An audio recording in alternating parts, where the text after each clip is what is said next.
Como tú digas, Luis Guillermo. Bueno, vamos a hacer una primera ronda de reflexiones para este punto. Me parece muy interesante lo que planteas, Julio, si debe haber sanciones para un medio que miente. Creo que no hay manera, no hay ninguna posibilidad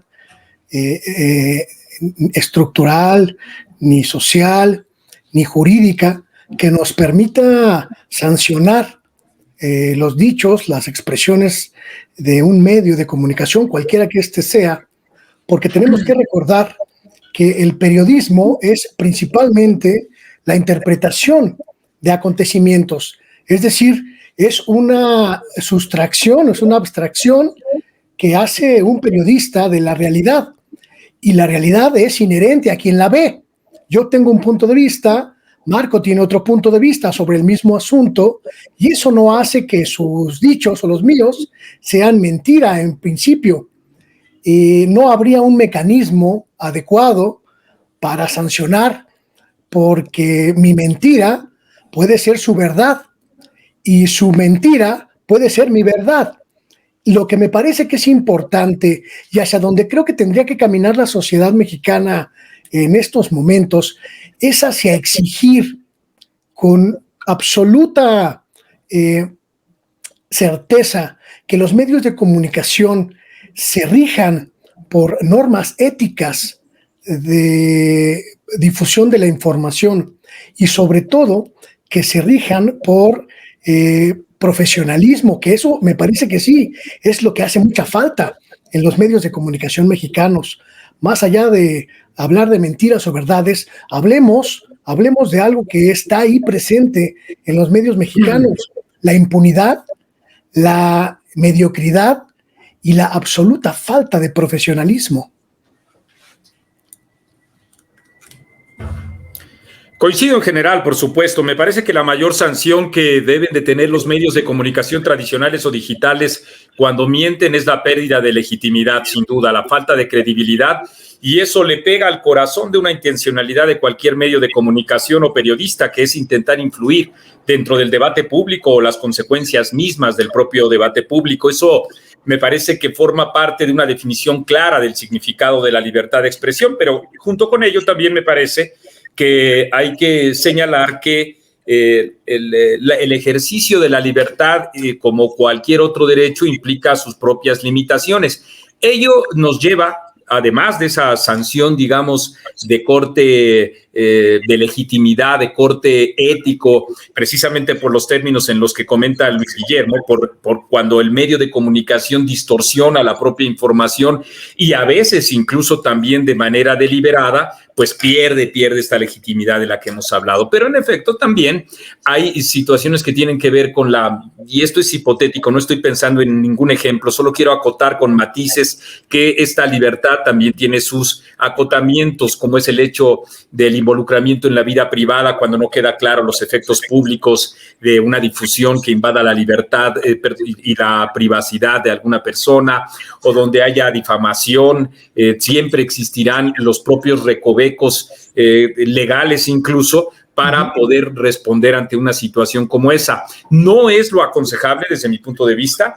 El entorno del ejercicio de la libertad de expresión implica también este tipo de expresiones, ni modo, forman parte de la riqueza y de la pobreza del ejercicio periodístico en el que nos desarrollamos en México en particular. Así lo dejaría primero, grosso modo.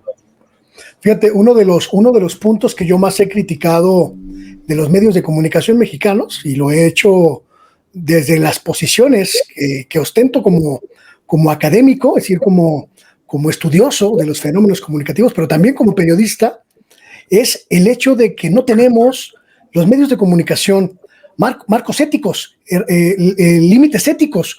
No hay códigos de ética que rijan el funcionamiento de medios como Latinus, como El Universal, como Reforma, como Televisa, como Televisión Azteca. Trabajan con la más absoluta de las faltas de profesionalismo y llevan décadas haciéndolo. Y me parece que con la evolución, la profesionalización, la hiperespecialización del periodismo en las últimas, por lo menos 2 décadas, tendríamos que habernos obligado ya a imponernos códigos de ética para funcionar como periodistas y no están allí. Y me parece que tiene que ver con 2 cosas que son muy graves. Por un lado, la evidente y muy conocida y muy documentada relación enfermiza del poder político y el poder mediático, la sumisión de los medios de comunicación a los poderes políticos en turno, pero también la negativa de los propios medios a democratizarse, a profesionalizarse y a abrirse a la sociedad. Y me parece que ahí es donde está la tarea. Y al menos en mi caso, muy particular, con todos los asegúnes que pueda haber de la posición de un periodista que también es académico y que también es, digamos, observador de los medios, que puede incluso parecer de cierta manera un poco abusivo, pero me parece que es importantísimo dejar en claro esto, porque los medios de comunicación mexicanos se niegan a profesionalizarse, se niegan a perfeccionarse, y no solo se niegan, sofocan los intentos internos de ir hacia esos caminos. Lo hemos visto muchas veces, y me parece que estamos ante un momento muy definitorio. Es decir, en estos momentos, el medio que no se perfeccione, el medio que no se profesionalice, el medio que no evolucione va a desaparecer. Y qué bueno que así sea. Sí, yo también celebro eso. Creo que el código de ética implica una decisión autónoma. Nos guste o no, incluso también una necesidad del mercado y una necesidad de credibilidad del propio medio para participar, porque eso es lo que también son los medios de comunicación, creo que hay que decirlo con todas sus letras. Claro. Son actores de la vida política, y en ese terreno también en no pocas ocasiones y sin código de ética pueden con total impunidad distorsionar, como lo han hecho los medios que señalas, desde luego que lo han hecho, y otros más, como Proceso, como La Jornada, como Sin Embargo, y creo que nos permite decir que estamos hablando de un fenómeno generalizado. A propósito de lo académico, yo soy el que elaboró la materia de ética en la Carlos Septién, en el posgrado, y uno de los elementos clave que nosotros señalamos y que fue adoptado por las autoridades de la Escuela Carlos Septién es que el código de ética en sí mismo es una autorregulación. Y eso hay que decirlo también porque en no pocas ocasiones desde gobiernos anteriores se ha intentado establecer una suerte de determinarles a los medios de comunicación una suerte de defensor del lector o del televidente, de las audiencias en general, o dictarles determinados parámetros que me parece siempre será mejor, estoy convencido de ello, que los propios medios de comunicación lo digan, lo señalen. Hay códigos de ética, sí los tienen algunos medios de comunicación. El asunto es que no lo hacen público. La propia TV Azteca lo tiene el Universal, pero en efecto es como si no lo tuvieran, porque en efecto, si algún sentido tiene un código de ética, es que implica un compromiso de los directivos de los medios para con sus lectores o en general sus audiencias, y las audiencias son las que menos lo conocen. Este tipo de códigos funcionan más bien como un manual de operación y de disciplina de los reporteros, como he dicho, que me consta de Televisión Azteca que lo tienen, pero es como si no sirvieran absolutamente de nada. Ahora, también hay otro parámetro que me parece importante tomar en cuenta para ver este tipo de resistencias que se dan en los medios: los intereses políticos. Sin duda, uno de los efectos favorables que tuvo o que tiene el que haya llegado Andrés Manuel López Obrador a la presidencia de la República en relación con los medios de comunicación es que varios medios estaban acostumbrados a tratar al nuevo presidente con esa vieja liturgia de "ha muerto el rey, viva el rey", y empezar a aplaudir a uno y denostar al otro. Y en ese garlito no cayó el gobierno, como para que podamos incluso darnos cuenta que, por ejemplo, el Universal todavía los primeros 6, 8 meses de la administración actual, o imagen, ustedes recuerdan a Yuridia Sierra en el micrófono, pongo ejemplos para hablar de las distorsiones éticas, o las que a mí me parecen distorsiones éticas, en donde aplauden como parte de este viejo rito priista, para tratar de establecer las mejores relaciones posibles con el gobierno, y cuando se ve que no están respondiendo el presidente con este tipo de expresiones que se pagan de distintas maneras, con entrevistas, con publicidad y con todo este tipo de cosas, es cuando entonces les surge de repente la independencia a los medios de comunicación. Creo que das en el clavo, porque sin duda lo que estamos viendo hoy es precisamente voy a mover un poco mi cámara porque me está dando el sol y me veo más blanco y yo soy moreno. Das en el clavo, Marco, porque sin duda lo que estamos viendo ahora en los medios, y que me parece verdaderamente vergonzoso, es esta beligerancia, aparente posición crítica contra el gobierno, simple y sencillamente porque no reciben recursos. Y me parece la forma más grotesca de la extorsión mediática. Ya la hemos conocido en otras décadas, ya la hemos conocido en otros tiempos. No es un fenómeno nuevo en los medios de comunicación mexicanos.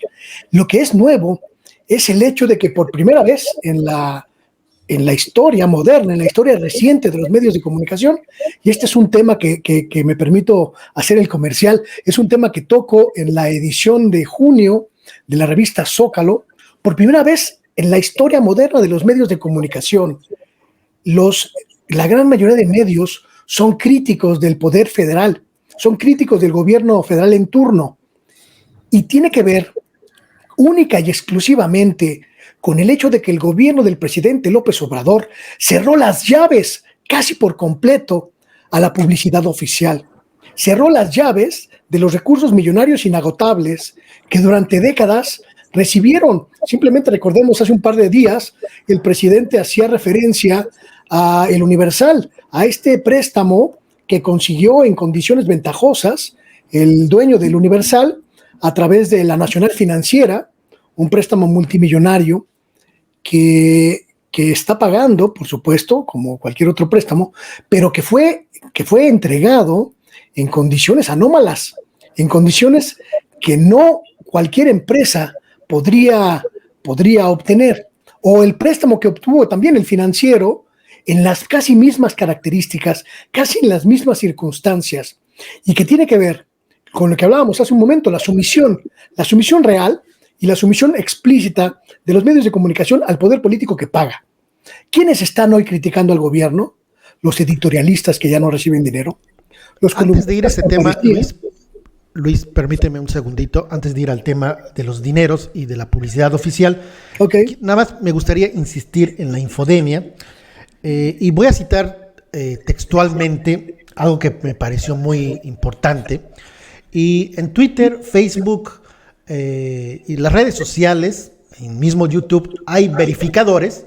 Está ahí verificación.com.mx.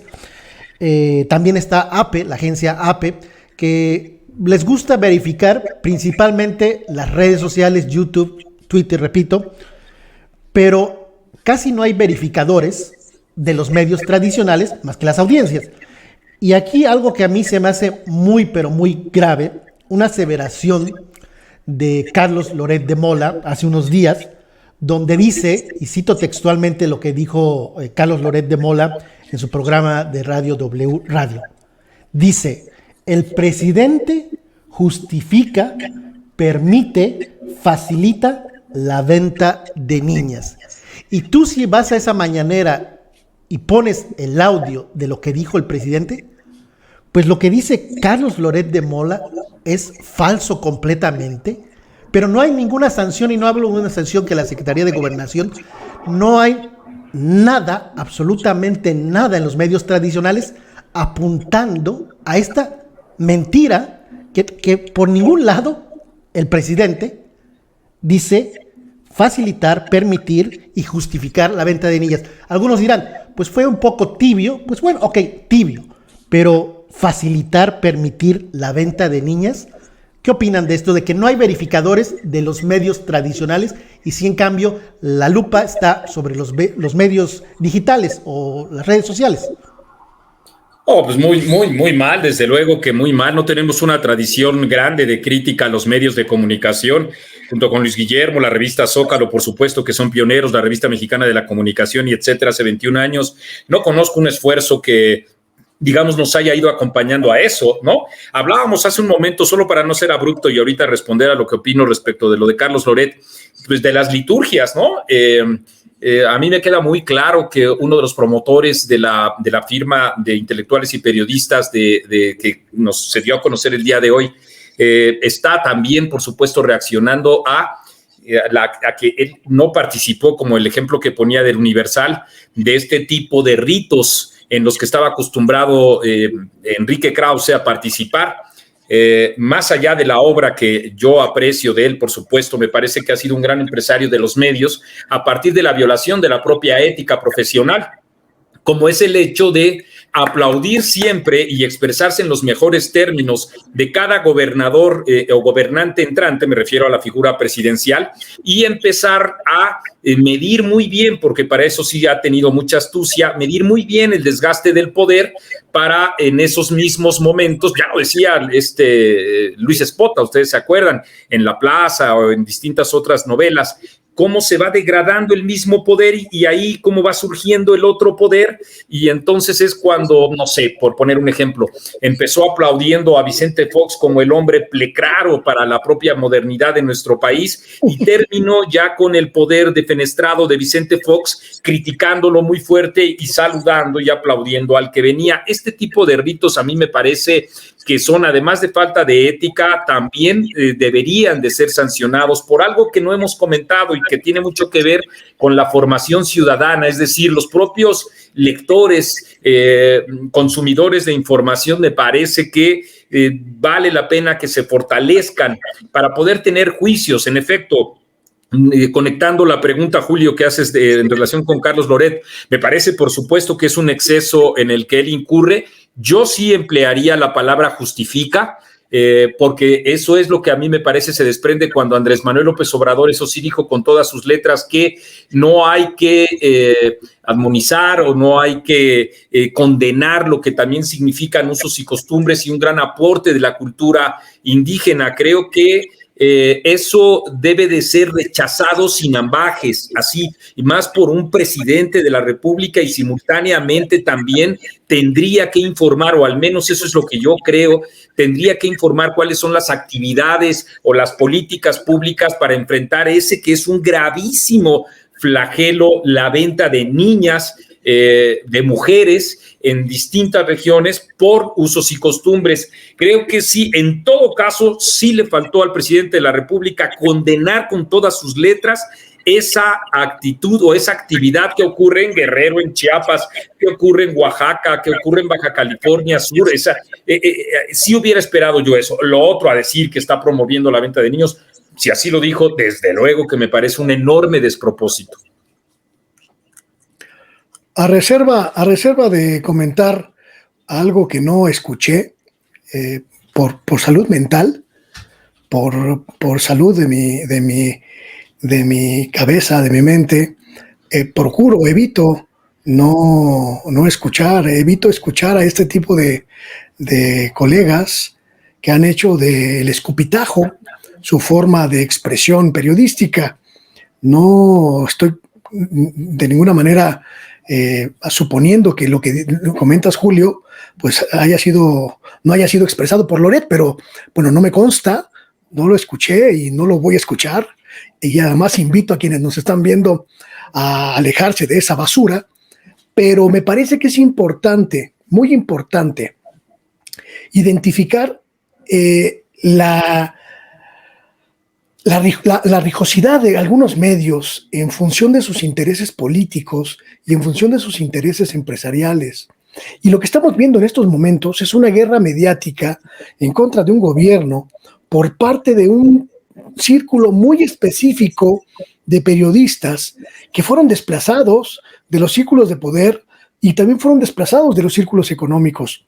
Y prácticamente cualquier cosa que difundan está matizada por esta rabia empresarial, por esta rabia financiera que les lleva a reclamar lo que han perdido, recursos cuantiosos, contactos con el poder, es decir, la posibilidad de transar con el poder y a partir de esa tranza establecer pues dividendos, establecer ganancias. Y me parece que cualquier cosa que discutamos en torno de estos colegas como Carlos Loret, pues tiene que pasar por este filtro de entender quién lo está diciendo y desde dónde nos está hablando. Un hombre que fue capaz de transmitir en vivo la violación a los derechos humanos de una persona detenida por autoridades, que fue capaz de prestarse a un montaje y que además de que se prestó al montaje ha permitido durante tantos años que personas que fueron afectadas en sus procesos judiciales por estas violaciones flagrantes de la ley, como el hecho de reconstruir detenciones, sigan presas, no merece desde ningún punto de vista ni desde ninguna justificación que se le tome en cuenta o se le considere como periodista. Y me parece que ahí sí la sociedad mexicana tiene que ser absolutamente enfática. Extorsionadores como Joaquín López Dóriga, corruptores de la información como Carlos Loret, tergiversadores y además tergiversadores consumados, es decir, reiteradamente haciéndolo, tienen que ser repudiados por la sociedad, independientemente de que se coincida o no con lo que dicen, independientemente de que lo que expresen sea correcto o no. Estamos hablando de no permitir que esta gente que ha podrido el universo periodístico mexicano siga teniendo relevancia y prevalencia en los medios de comunicación. Y ahí esa tarea le toca a la sociedad. Ahí no hay manera de que los medios se autorregulen. Ahí no hay manera de que dejemos esa tarea a los propios medios de comunicación, que permiten esas voces, que les dan espacio a esas voces, que multiplican esas voces porque les conviene económicamente, porque saben que un extorsionador como Joaquín López Dóriga puede ir a ponérsele enfrente a una de las mujeres más ricas del país impunemente, porque no hay nadie que se le ponga en términos de autoridad. Carlos Loret puede hacer lo que hace y lo que ha hecho durante años, porque no hay nadie que se le ponga enfrente para impedir que lo haga. La sociedad mexicana tiene en estos momentos el poder en las manos para acabar con ese periodismo. Y es urgente, y lo digo con todas las palabras y haciendo de frente la declaración, es urgente que acabemos con ese periodismo, independientemente de quiénes sean sus personajes. Es urgente acabar con ese periodismo que tanto daño le ha hecho a la sociedad mexicana, a los medios de comunicación y en general a todo el entorno mediático y social de nuestro país. Por mi parte, considero que una pregunta que puede ser clave es si es legítimo que los medios de comunicación y los periodistas impulsen intereses políticos y empresariales. Y me parece que sí. No solo que es legítimo en una democracia, sino también incluso que es un hecho y que en todo caso lo que hay que exigir de los medios es en efecto calidad informativa, veracidad informativa, que el hecho mismo de que persigan intereses políticos, los que sea, no los lleven en efecto a distorsionar la información que, como en el caso de Carlos Loret y en cualquier otro ejemplo que pudiéramos encontrar de ostensibles distorsiones informativas, digamos, una sanción, insisto, la de la gente, pero también entender que hay aportes que nos permiten valorar no tan tajantes a los propios medios. Yo creo que es, aunque en efecto se trató de una filtración informativa que no muestra una gran investigación periodística, la exhibición de los videos donde vemos a Pío con una bolsa de billetes sin que sepamos sus orígenes y sin que sepamos su propio destino, sigue siendo esa una pregunta que es clave dentro del periodismo y que ha hecho, no Carlos, a final de cuentas, no Carlos Loret, sino la propia sociedad, o al menos yo en lo personal, sí quisiera saber cuáles son esos orígenes, o, por ejemplo, también con base en información específica, el hecho de que conociéramos que en medio de una situación más o menos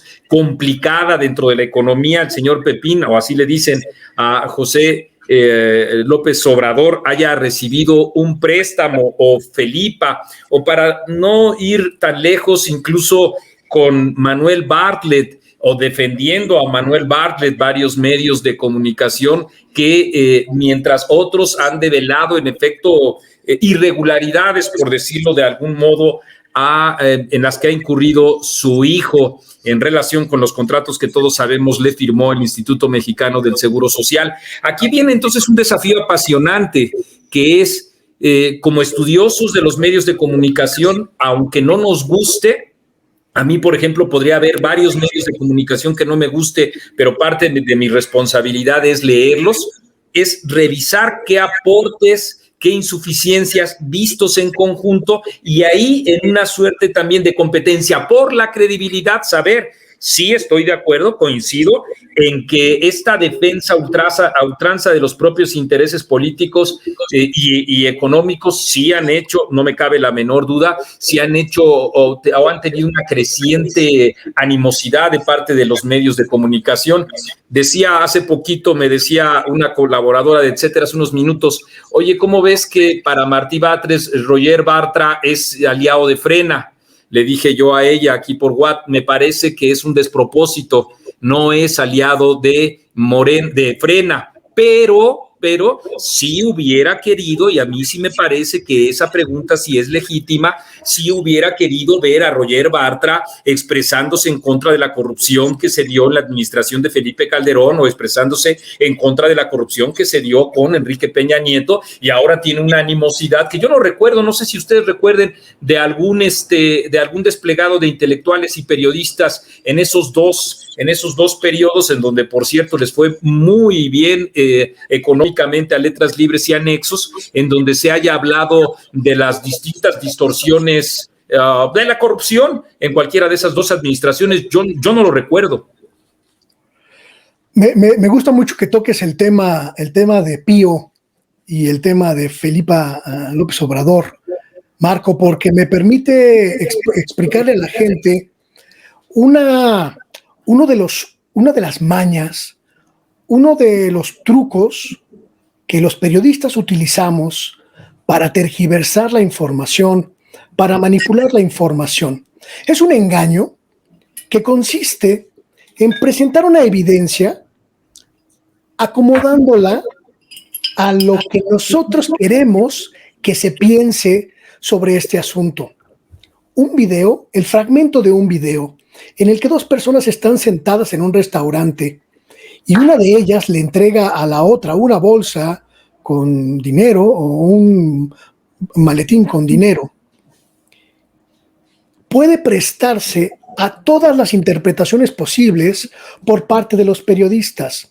Es una manipulación cotidiana, porque nosotros, los periodistas, trabajamos con eso, con fracciones de la realidad que extraemos a partir de documentos, de videos, de fotos, de audios, etcétera, para dar la impresión de que estamos planteando una verdad.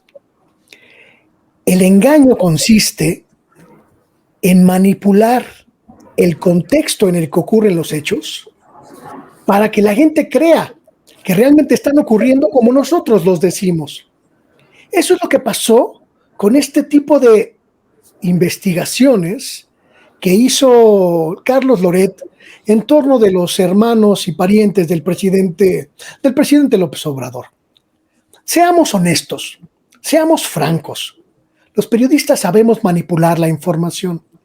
Y cuando tenemos enfrente funcionarios o funcionarias que no tienen ninguna destreza para reaccionar, podemos extorsionarlos y podemos ir a decirle a David León: tengo un video en el que le estás entregando dinero en efectivo al hermano del presidente. te exijo que me des tanto dinero, o te exijo que me des tales asuntos, o te exijo que me consigas tales convenios publicitarios, o lo doy a conocer. Un funcionario, una persona puede reaccionar atemorizada, puede reaccionar de diferentes maneras para evitar la extorsión. Lo que estamos atestiguando en el caso de Pío fue precisamente eso, una escena sacada de contexto para dar la impresión de que el hermano del presidente estaba recibiendo dinero por cohecho o por corrupción o por cualquier otra cosa distinta de la que realmente se trataba. ¿Y por qué digo que es un engaño? ¿Y por qué digo que es una extorsión? Porque se incumple con la regla básica del periodismo, mi querido Marco, buscar a la persona involucrada para recopilar su versión. En el momento en el que Carlos Loret publica ese video sin buscar a los involucrados para preguntarles periodísticamente el contexto de la información, en ese momento la nota deja de ser información para convertirse en golpeteo, que es precisamente el objetivo que tenía Carlos Loret con esa y con casi todas las informaciones que ha divulgado desde que esa cosa llamada Latinos está al aire. No se trata de información periodística, se trata de extorsión. Se trata de mecanismos políticos de presión para conseguir recursos, para conseguir beneficios o para golpear a un gobierno. Si fuera periodismo, se aplicaría la regla básica, que es buscar a las partes involucradas para presentarle a la ciudadanía, para presentarle a las audiencias los elementos suficientes para tomar una decisión a favor o en contra, positiva o negativa en torno del fenómeno. Y es lo que hacemos los buenos periodistas, buscar a los involucrados antes de publicar, para tener las versiones y que la gente tome decisiones, porque esa es la labor del periodismo. Cuando se utiliza para golpear, cuando se utiliza el periodismo como un machete, o como una pistola, o como una bazooka, entonces se hace lo que se hace en Latinos, lo que se hace en Reforma, lo que se hace en tantos otros medios que ya hemos mencionado. No contaminemos la discusión con personajes en este sentido. Vayamos más adelante. Planteemos, y eso sería muy importante, que la sociedad entienda definitivamente y de una vez por todas cómo la engañamos, cómo le mentimos periodísticamente para que sepa defenderse. Ese es el trabajo que yo quiero hacer y es el trabajo que he estado haciendo en estos 2 años. Identificar a estos maleantes del periodismo para decirle a la gente, no le creas, todo lo que está haciendo tiene un objetivo, el objetivo de recuperar los privilegios, recuperar los recursos que perdieron y que ojalá nunca recuperen.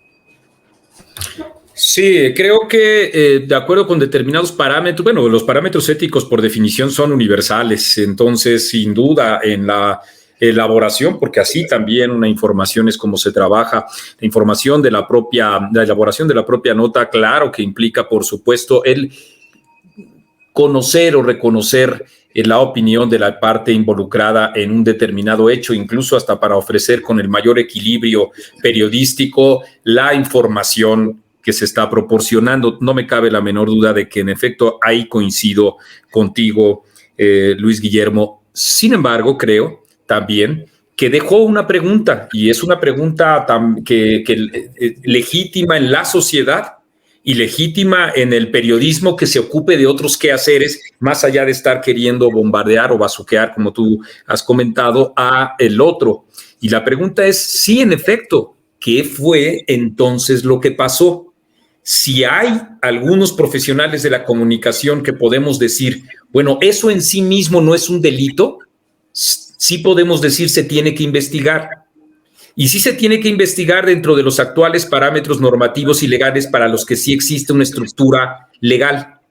De tal suerte que incluso por eso precisamente el Tribunal Electoral y en el entorno en donde estaba tomando resoluciones favorables a Morena, estamos recordando hace 2 meses y medio, dijo que sí va a la investigación porque en efecto Pío decía que no había que investigar. Está la propia investigación y más allá de la opinión que tengamos o no de la manera, y ya he dicho yo que por supuesto que hubiera citado a la parte involucrada, pero más allá de nuestra propia opinión, La pregunta ya está en instancias normativas y a mí me parece que ese es un aporte. Conocer de parte de Pío de dónde vino ese dinero, porque la respuesta no hay que olvidarla para tener también en el periodismo integrar todos los elementos. Andrés Manuel López Obrador señaló con todas sus letras que eso se trataba de aportes de la sociedad, de aportes del pueblo. Nadie, ni simpatizantes del presidente, ni críticos del presidente, nos podemos quedar con esa respuesta, de tal suerte que esa es, más allá, por supuesto, de esa intencionalidad o la de intencionalmente estar permanentemente revisando documentos oficiales en relación con Manuel Bartlett o con su hijo, sí me parece que también hubo un reconocimiento de parte de las autoridades específicas para decir, el hijo de Manuel Bartlett nos engañó. Entonces creo que así podemos también tener una valoración más integral de lo que puede significar el periodismo y, en efecto, sin dejar de tener en cuenta que el objetivo en sí mismo no es esta información la estoy proporcionando para afianzar la cultura informativa de la sociedad, sino, como he dicho, y me parece legítimo, para participar de una trama política como lo están haciendo los medios de comunicación. Déjeme preguntarle, ya que estás hablando sobre latinos, y para no enfocarme solamente en latinos, pero la pregunta es a ambos, ¿Latinos es un proyecto de comunicación periodístico o es un proyecto político? Y la otra pregunta es, ¿qué opinan de las mañaneras? ¿Un ejercicio democrático o una puesta en escena, un show? Caray. Son dos preguntas verdaderamente equidistantes, pero voy a tratar de juntarlas en una sola respuesta. Mira, yo creo, y lo digo con todo conocimiento de causa, que proyectos como Reforma, como Latinos, en estos momentos son proyectos políticos con tintes periodísticos. Es decir, son instrumentos de un sector de las cúpulas políticas, de las élites políticas, que está completamente pues rebasado por la realidad de México a partir del 1 de diciembre de 2018, y que intentan, con instrumentos periodísticos, con estructuras periodísticas, posicionarse políticamente y posicionar políticamente a sus figuras. No hay, desde mi punto de vista, nada de periodístico en hacer investigaciones a medias que buscan simple y sencillamente desprestigiar o simple y sencillamente dinamitar un proyecto de gobierno sin ir más allá en términos periodísticos. Y tampoco hay mucho de valor periodístico en difundir verdades a medias o francas mentiras. Me parece que eso no puede considerarse periodismo de ninguna manera, independientemente de quién financie estos proyectos, independientemente de las manos políticas, empresariales, oligárquicas, etcétera, que estén detrás de este tipo de medios. Sus objetivos son muy claros. Los objetivos no son periodísticos, los objetivos son políticos y por tanto sus mecanismos pues tienen que evaluarse en ese sentido. Ahora, respecto de las mañaneras, estoy absolutamente convencido de que son el instrumento más eficaz de este gobierno para enfrentar el cerco informativo que existe y que permea a prácticamente la mayoría absoluta de los medios de comunicación. Estoy hablando de que es el instrumento más eficaz para que un gobierno progresista, un gobierno de izquierda, pueda llegar a la sociedad en medio de un concierto prácticamente único de medios de derecha o de medios pro derecha o de medios afines a cualquier cosa que no sea la izquierda. Y me parece que ahí, en el hecho de que se haya constituido en el principal instrumento de comunicación del gobierno del presidente López Obrador, radica su éxito. Y el éxito que se define también por la gran animadversión que despierta en los medios de comunicación tradicionales, que se han visto completamente desplazados a partir de este ejercicio de gobierno.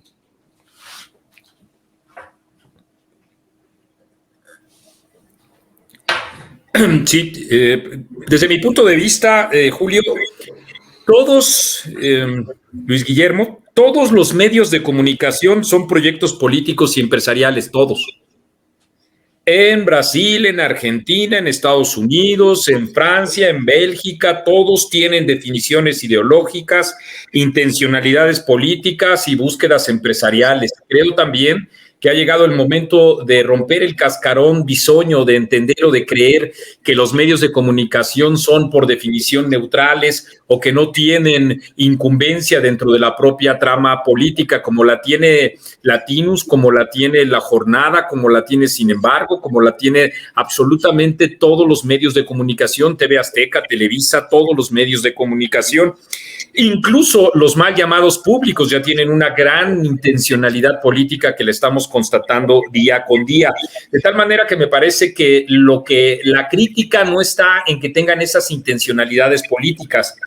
La crítica, me parece, está en si lo que informan es verosímil o no, si tiene calidad informativa o no, si es completo o no, si tiene una visión integral o no, y a veces incluso dentro de sus propias piezas, con esa falta de intencionalidad, de profesionalismo o de un ejercicio integral del periodismo, de todas maneras ofrecen pistas importantes, como es el hecho de la gran cantidad de casas que tiene Manuel Bartlett, o la secretaria de la Función Pública, igual que John Ackerman, que implica una explicación de los propios funcionarios, y creo que no hay nada más democrático y claro que los funcionarios expliquen cuáles son los orígenes y la cuantía de sus propios recursos, incluso aunque con tanto denuesto del neoliberalismo inviertan o tengan cuentas en el extranjero, es completamente legítimo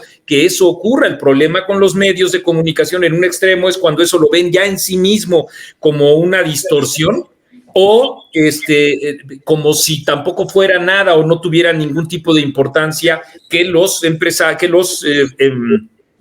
funcionarios informen. En relación con las mañaneras, creo que es un ejercicio de propaganda habitual. No me parece que sea un diálogo circular con los medios de comunicación. No creo que sea lo mismo un periodista como Luis Guillermo preguntándole al presidente de la República que a Lord Molécula, ¿no? Y empleo el nombre porque él así se autonombra, no por estar defenestrando a nadie ni nada por el estilo. No me imagino a Luis Guillermo diciendo ahí, y estoy hablando de alguien que es aquiescente o que llega a simpatizar con el gobierno, por eso es que lo cito.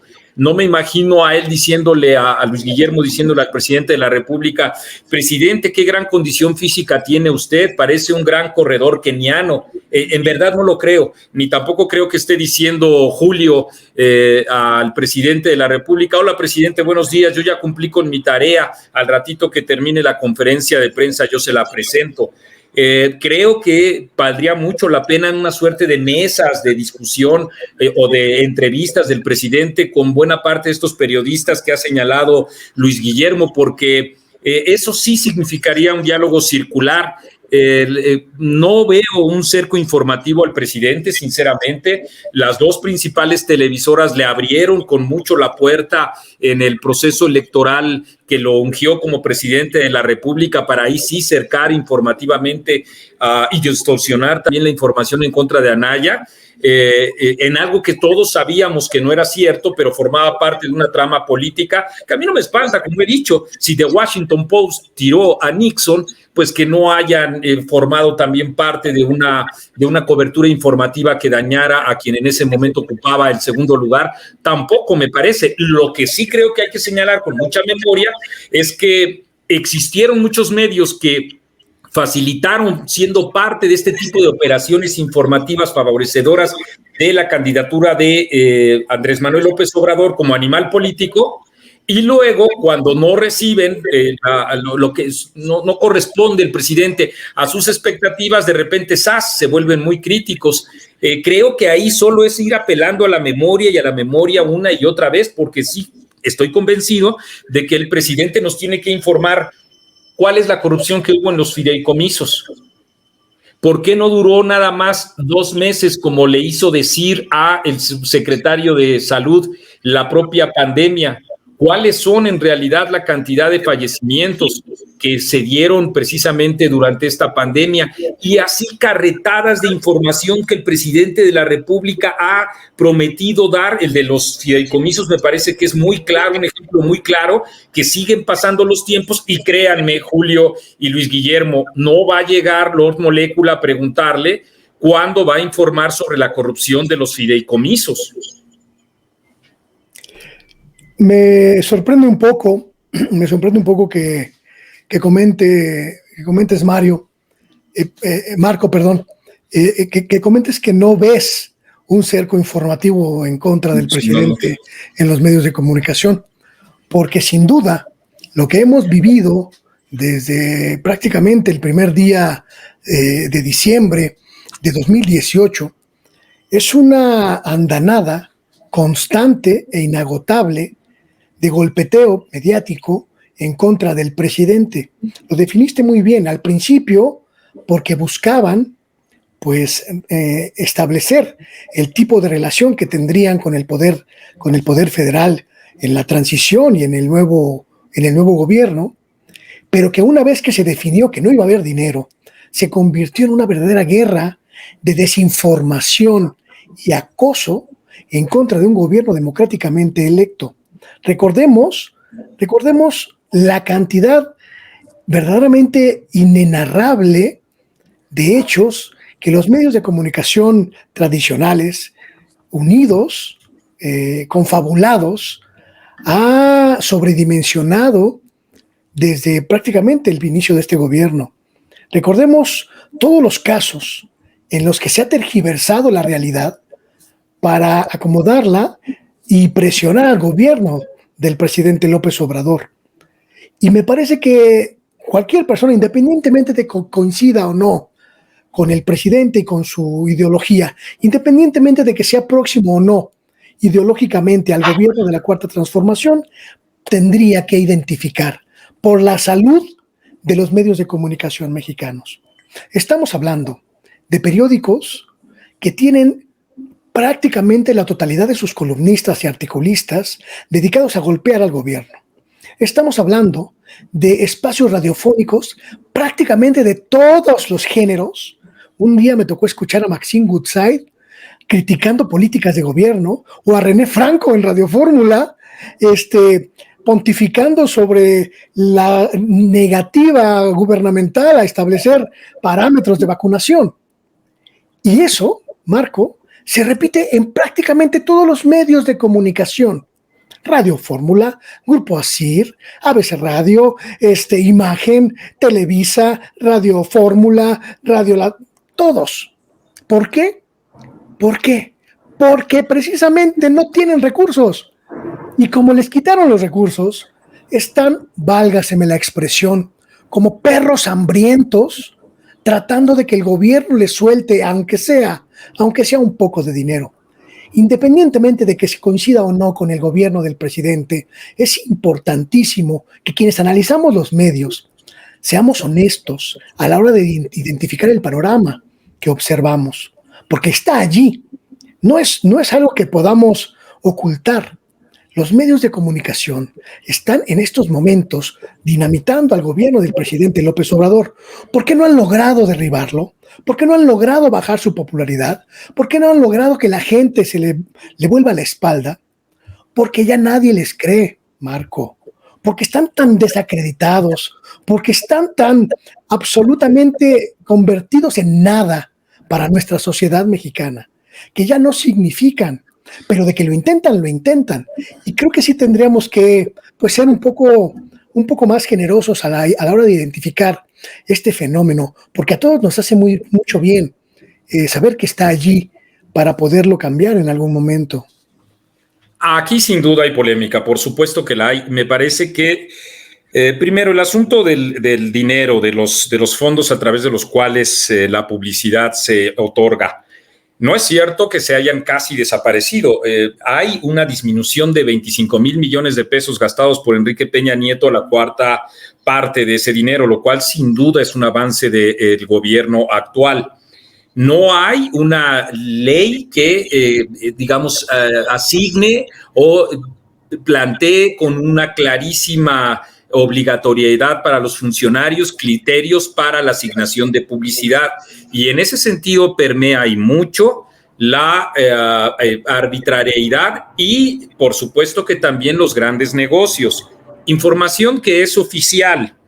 La jornada ha recibido 522 millones de pesos en 2 años y 3 meses. La misma cantidad fue la que recibió con Enrique Peña Nieto.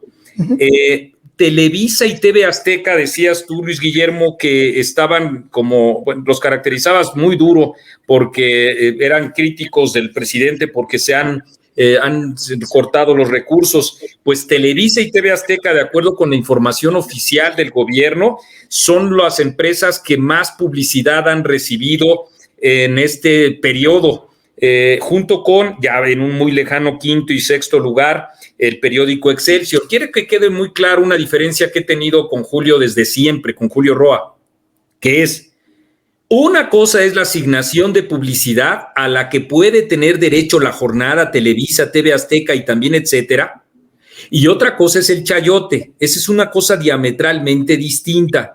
No hay, sin embargo, una norma de asignación, y lo primero que hay que reconocer es que estos 3 medios que he señalado, y en un quinto lugar abajo Excelsior, son los que más publicidad han recibido, Luis Guillermo. Ahora, en mi valoración veo en Televisa a Gibran Ramírez, veo a distintos opinadores que están o que coinciden con el gobierno, ya no digamos TV Azteca. Hombre, si el dueño de TV Azteca es uno de los principales aliados del presidente de la República, a quien por supuesto que nosotros siempre hemos y seguiremos criticando. Creo que eso es uno de los desfiguros que tiene el gobierno de la República con una alianza que a mí me sorprendería mucho que no te incomodara, al menos, Luis Guillermo. Una de las alianzas me parece más perniciosas que puede haber.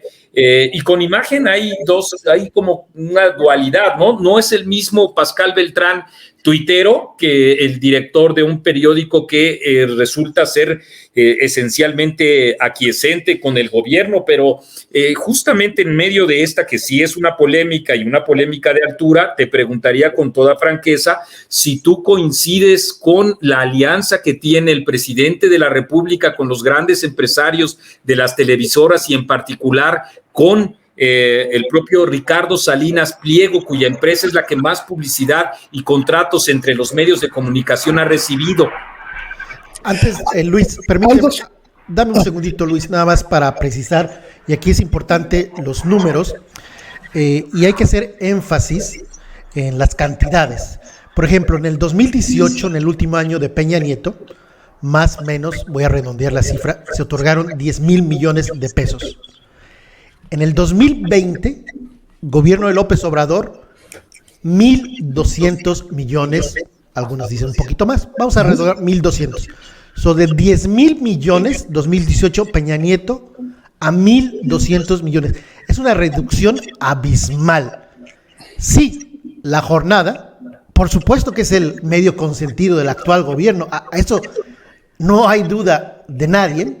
Sin embargo, Televisa y TV Azteca, a pesar de que son el número 1 y el número 2, pierden. ¿Por qué? Porque simplemente haciendo cálculos, pues si en un año el gobierno de Peña Nieto les pagó 10,000 millones a todas las empresas, se llevó la mayor tajada Televisa, TV Azteca.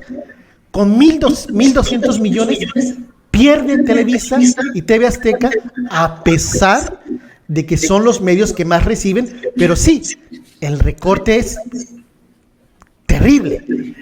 El Universal, y no voy a citar a todos los medios, el Universal, de los 36 periodistas y medios de comunicación que se dieron a conocer, los 36 periodistas, la mayoría, la gran mayoría, no recibe ni un solo peso. Es decir, de esa lista, famosa lista que dio a conocer Reforma, ningún medio, ningún periodista recibe más de lo que se recibía en el 2018.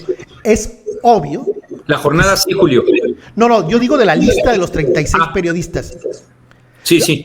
Aquí que no quede duda, la jornada es el periódico consentido del actual gobierno. Oye, la mitad de los 1,000 millones, se llevó 500 millones, Julio.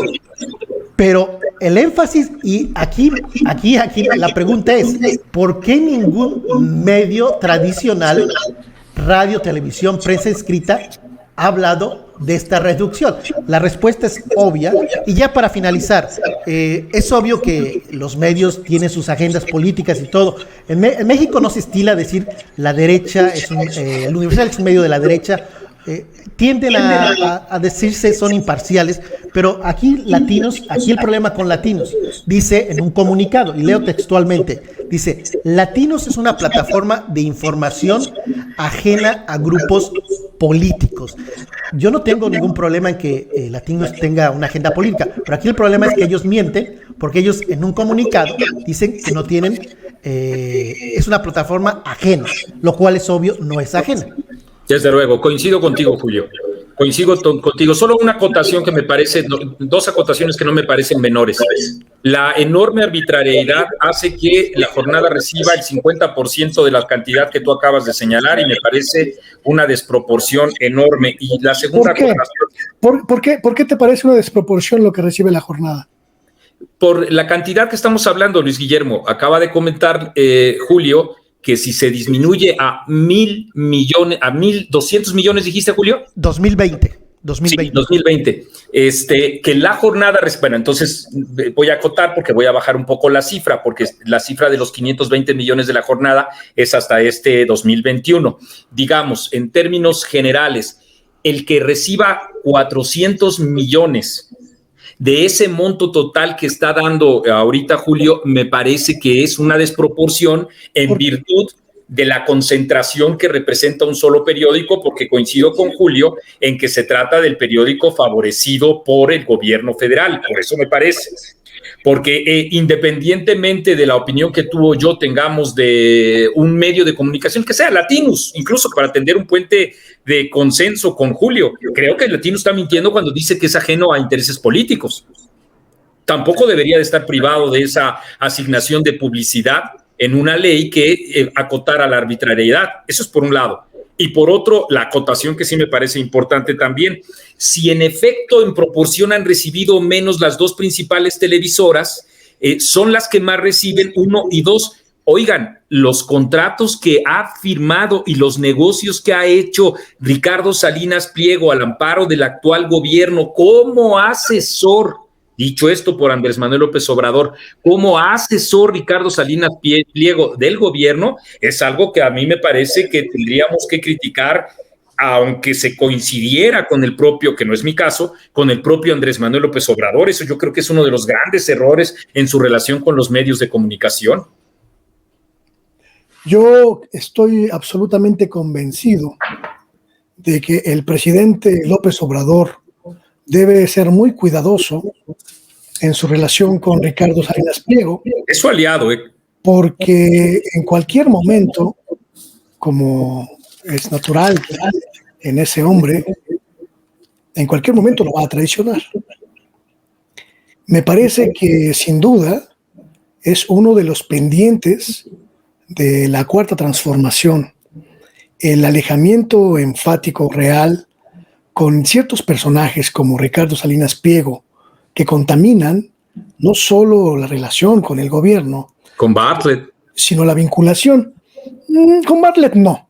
Con Bartlett no, porque el presidente fue muy inteligente de poner en uno de los sectores más estratégicos de su proyecto de gobierno a la cuña que apriete los oscuros intereses que estaban alrededor de la industria eléctrica.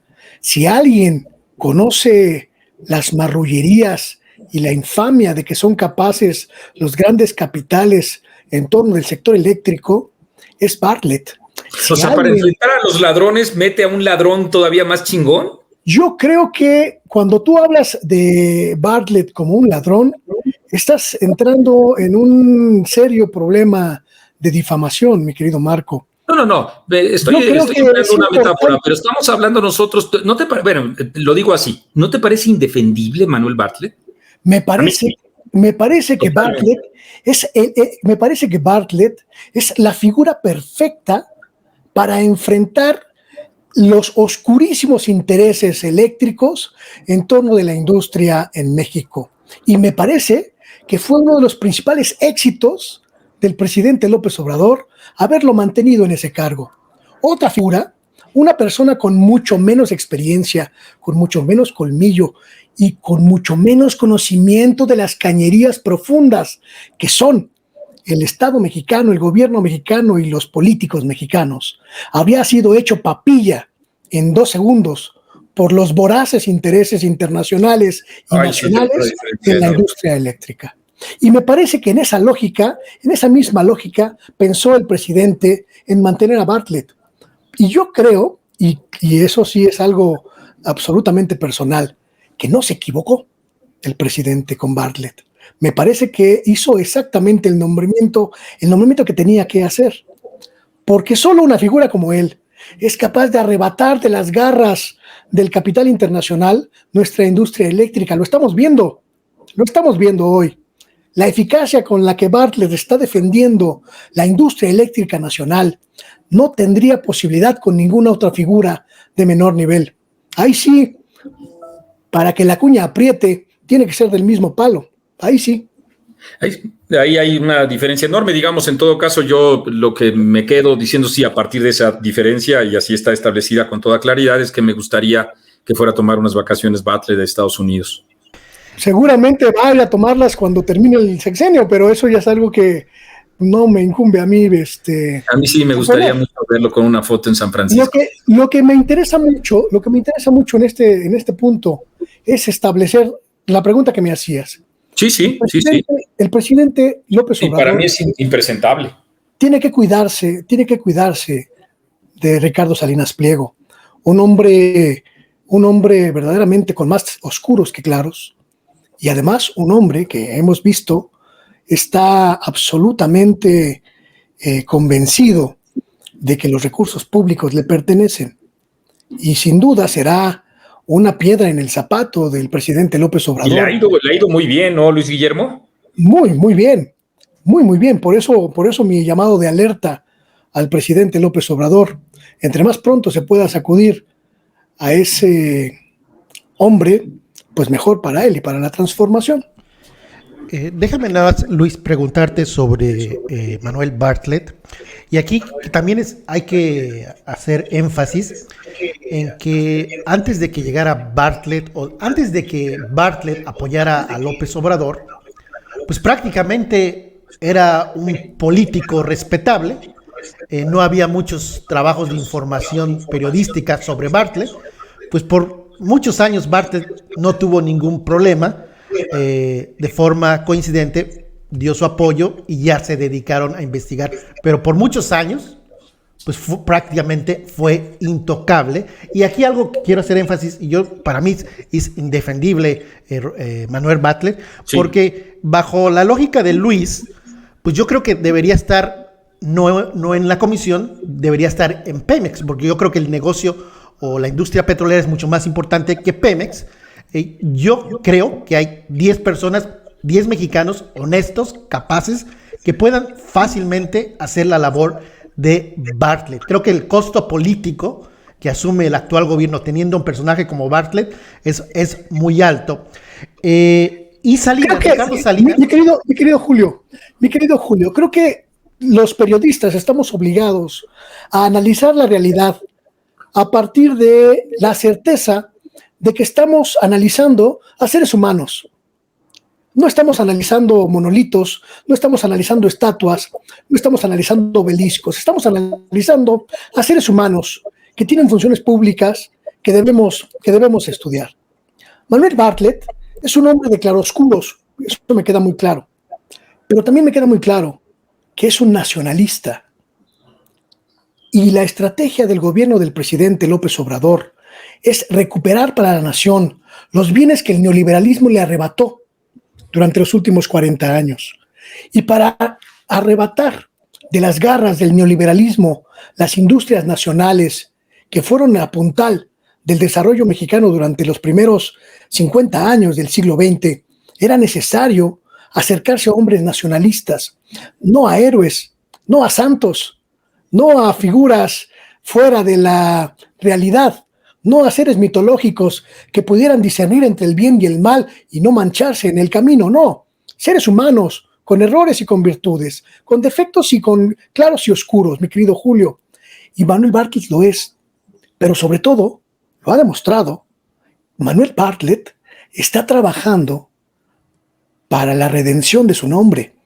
Y me parece que cualquier periodista que analice los últimos 2 años y medio en materia energética del país tiene que analizarlos con ese matiz.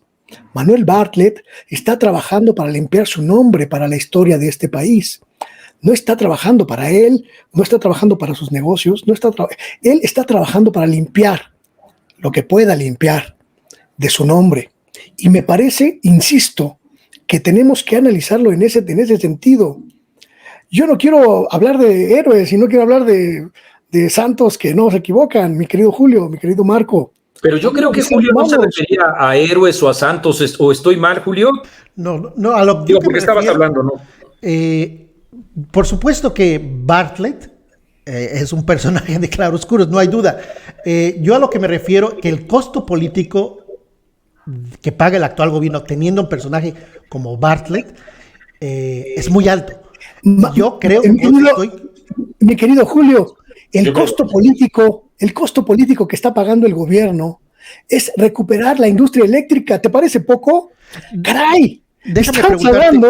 Estamos hablando de que la industria eléctrica está en camino de volver a ser puntal del desarrollo nacional. Estamos hablando de cancelación de contratos, estamos hablando de revelación de tranzas, estamos hablando de que Manuel Bartlett le puso rostro, nombre y apellido a todos los que saquearon la Comisión Federal de Electricidad los últimos 30 años. Déjame preguntarte rápido, Luis. ¿Tú crees sinceramente que es el único mexicano que puede hacer eso? No sé si sea el único mexicano, pero me parece que es el mexicano idóneo porque está haciendo lo que el presidente quiere que haga y lo está haciendo bien. Por eso están tan enojados los de Iberdrola, por eso están tan enojados los españoles, por eso están tan enojados los gringos, porque les están quitando el negocio de la generación de energía privada.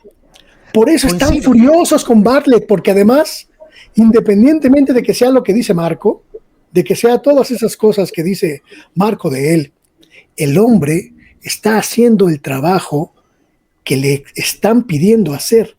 Y lo está haciendo de tal manera que hoy la Comisión Federal de Electricidad puede considerarse ya una empresa rescatada para los mexicanos y las mexicanas.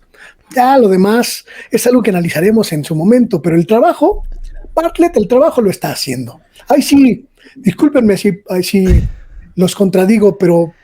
De eso se trata. Déjame nada más también para que quede claro, y hay que ser honestos, quienes critican a Bartlett le atribuyen el fraude del 88, pero mañosamente no dicen quién fue el presidente en el 88 y no dicen que él fue el secretario de Gobernación, y no hay que ser ingenuos.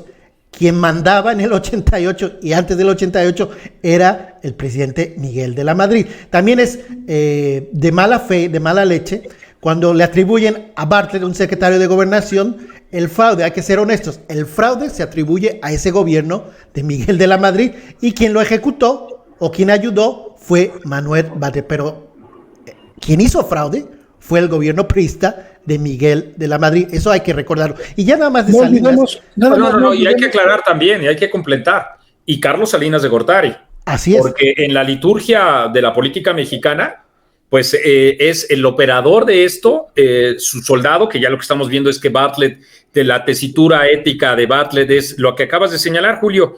Lo mismo hacerle caso a este Miguel de la Madrid para instrumentar el fraude, cuya decisión política en efecto es de la Madrid, y de Carlos Salinas de Gortari, que es capaz también de hacer alguna otra cosa. Pues yo estoy plenamente convencido de que no es el único y que la labor del presidente es encontrar quién pudiera representarle un menor costo político que el que ahora le presenta. Es como el asunto de la línea 12. ¿Hay un costo político para el presidente, sí o no, con esa tragedia? Además de que se haya querido lucrar con ella políticamente, desde luego. Puedo coincidir en todo eso. Hay un costo político en no reconocer que ahí se encuentra una de las principales vertientes de explicación para los ciudadanos. Yo creo que sí. Y espero que no prive su simpatía o su respaldo con Claudia Sheinbaum o con Marcelo Ebrard. Creo que, y los coloco en ejemplo porque luego el costo político, coincidiendo contigo, Julio, me parece que puede resultar todavía más alto en el propio ejercicio del poder. Solo para cerrar el tema Bartlett, la gente tiene que recordar muy bien que en el gobierno de Miguel de la Madrid hubo 6 precandidatos presidenciales que disputaron la posición y que incluso celebraron una serie de exposiciones públicas. Lo recuerdo, yo era muy jovencito, pero lo recuerdo muy bien. Manuel Bartlett, desde entonces, se definió como un nacionalista y se definió también como un defensor de la intervención del Estado en la rectoría de la economía nacional. Y ese elemento lo contraponía abiertamente con Carlos Salinas de Gortari, el principal promotor del neoliberalismo. Y desde entonces, desde 1988, la figura de Carlos Salinas y la figura de Manuel Bartlett estuvieron completamente confrontadas. Pues si no, formó parte Bartlett del gabinete de Carlos Salinas, Luis Guillermo. Si alguien promovió la denostación de Bartlett, fueron las plumas a modo del gobierno de Salinas. No debemos olvidar la historia porque es importante tenerla presente. Sí, Insisto, si el presidente se acercó a Manuel Bartlett es porque sabía que en él, independientemente de sus claroscuros, había un nacionalista al que le podría ayudar a enfrentar a los monstruos de la energía eléctrica que hoy están furiosos y que muy reiteradamente regresan a ese pasado de Bartlett y la caída del sistema para tratar de denostarlo e impedir que siga recuperando la industria eléctrica. No lo van a conseguir. El presidente no lo va a sacar del gabinete, el presidente no lo va a quitar del puesto, y me parece, y eso es una cuestión que yo analizo personalmente, que Manuel Bartlett se va a convertir en una de las figuras significativas de este gobierno de la Cuarta Transformación. Julio, ¿me puedes ayudar de memoria? No recuerdo bien, pero me parece que Manuel Bartlett fue incluso titular de la Secretaría de Educación Pública con Carlos Salinas de Gortari. Así es. Y pudo ser gobernador. Fue gobernador de Puebla. Sí, bueno, creo que a propósito de tener esa propia memoria, es que sí, creo que también Manuel Bartlett formó parte de la camarilla, de la pandilla del propio Carlos Salinas de Gortari como secretario de Educación Pública. Pero no era un neoliberal, no era un neoliberal. Bueno, yo siempre, lo que vi es que siempre fue un soldado fiel a Carlos Salinas de Gortari, ¿no? Al PRI, no contra el TLC ni nada por el estilo, pero yo no lo traigo a colación porque esté enojado, porque no sé, se haya cancelado algún negocio millonario mío en la energía. Simplemente creo que representa un peso importante, un costo importante al presidente de la República tener una figura como él. Tú tienes un punto de vista y bueno, como dice Julio, de eso se trata, de establecer también las propias diferencias. Con la altura con la que tú comentaste en un principio, vale la pena tenerla. Creo que también difiero en tu apreciación sobre el asunto de la línea 12 del metro de la Ciudad de México, Marco. Me parece que la responsabilidad del presidente López Obrador es prácticamente inexistente, en todos los sentidos. Se trata de un asunto local en el que astutamente Claudia Sheinbaum pidió la intervención especialista de una empresa europea, de una empresa noruega o danesa, no estoy seguro en este momento, para hacer una evaluación técnica de lo que ocurrió en esa tragedia y en ese sentido deslindar las responsabilidades. Y estoy absolutamente seguro también de que la estatura moral y ética de Claudia Sheinbaum, la jefa de gobierno de la ciudad, nos va a permitir en muy pocos días más tener claro lo que pasó. Y ahí sí, mi querido Marco, mi querido Julio, vamos a tener una respuesta como no esperamos en el gobierno estatal. Y vamos a ver por primera vez en muchos años hacer una verdadera decisión de gobierno para que caiga quien tiene que caer como responsable de esta tragedia. Pero sin duda, extender esta responsabilidad al presidente es sobreinterpretar lo que ocurrió en la línea 12. Él no era ya jefe de gobierno cuando comenzó el trazado de la línea, él no estaba en responsabilidades públicas cuando se construyó, él no estaba en responsabilidades públicas cuando se echó a andar, él no estaba en responsabilidades públicas ahora cuando los terremotos de 2017 provocaron pues las grietas en esta construcción. Así que me parece que no tiene mucho que ver el presidente de la República. Y sí, por supuesto, en todo caso, Claudia Sheinbaum, el canciller Marcelo Ebrard y por supuesto, esa rata del cártel inmobiliario llamada Miguel Ángel Mancera. Sí, no, por supuesto que también me resulta obvio que no tiene responsabilidad Andrés Manuel López Obrador en los términos de lo que lo acabas de señalar, naturalmente que no era no tiene ninguna responsabilidad, ningún nivel ahí. Yo a lo que me refiero, por supuesto, a su responsabilidad como jefe de gobierno, que en mi opinión valdría mucho la pena como expectativa que alentar esas investigaciones y que por el momento, mientras no se diluciden las responsabilidades, no tendrían por qué estar en funciones quienes se encuentren involucrados en probables responsabilidades. Eso es a lo que yo me refería, junto con la empatía, porque además así yo lo he señalado, de un presidente que se tardó mucho en ofrecer perdón, ya más prácticamente obligado por una circunstancia de enojo de la propia sociedad, de memoria de la propia sociedad, en el entendido también de que políticamente se lucra como se lucró con los 43, como el propio presidente lucró con los 43 de Ayotzinapa, y en el entendido de que pues estamos hablando en efecto de hombres y mujeres de carne y hueso que ven en una u otra posibilidad el intento de capitalizar políticamente, como antes hicieron con los 43, como ahora con los propios 26. La respuesta de Andrés Manuel no me parece que haya sido lo satisfactoria ni lo expedita, aunque en efecto, si se entendió que yo estaba diciendo que ya en sí mismo tiene una responsabilidad con ese incidente, dice, me parece que de una manera completamente insensible está Claudia Sheinbaum, sino una tragedia enorme. Sí creo que al menos yo esperaría esas dos decisiones: mayor empatía con el sufrimiento de los habitantes de Tláhuac y dos, también un aliento a las investigaciones en relación con que tengamos lo que dice Luis Guillermo, la posibilidad de ver decisiones tomadas por esta Claudia Sheinbaum a partir de una investigación. Ojalá que eso sea. Yo no me atrevo a decir o a negar ex post que eso vaya a ser, espero que eso sea. Es más, me parece que esa debe ser una exigencia ciudadana y ojalá que así sea, y en ese mismo terreno, sin ambajes, reconocer si es una muy buena decisión. Hay que recordar que la línea 12 se concluyó en el periodo de Marcelo Ebrard, presidente de la República, Felipe Calderón, y nada más aquí a colación de Felipe, no de que estamos hablando de la línea 12, lo que dijo en su momento Calderón fue: la línea 12 es una obra de ingeniería que compite con las mejores del mundo. Hay que recordarlo. Y preguntarle más a ustedes, a ambos, sobre si es tiempo.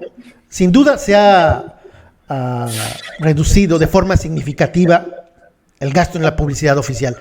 Ya es hora de que se cancele al 100% y así nos evitamos los problemas de que pues se asigna de manera discreta. Y pregunto, Marco Levario, tu revista en el anterior gobierno recibió alrededor de 15 millones de pesos. ¿Tú estarías en favor de que se cancele este gasto?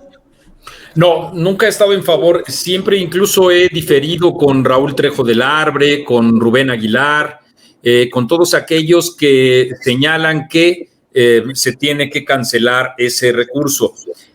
Son dos las razones principales. Desde 2001 hasta la fecha, es como he planteado, que la publicidad es una razón de Estado, porque la propia articulación de los medios de comunicación han hecho o hicieron que buena parte, porcentajes más, porcentajes menos, pero siempre en una mayor parte, la asignación de publicidad para los propios medios de comunicación.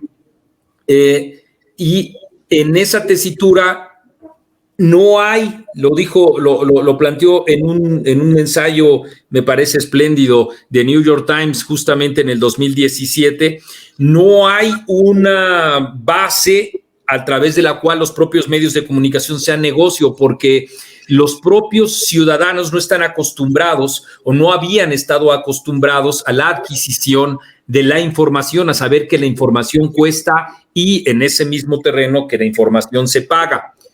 Una de las decisiones que ha tomado Andrés Manuel López Obrador, que me parecen hay que reconocerla, es que haya disminuido la asignación de publicidad. Junto con ello, me parece que hay que cuestionar que haya concentrado en 3 medios todo el gasto, el que haya quedado para esa propia asignación.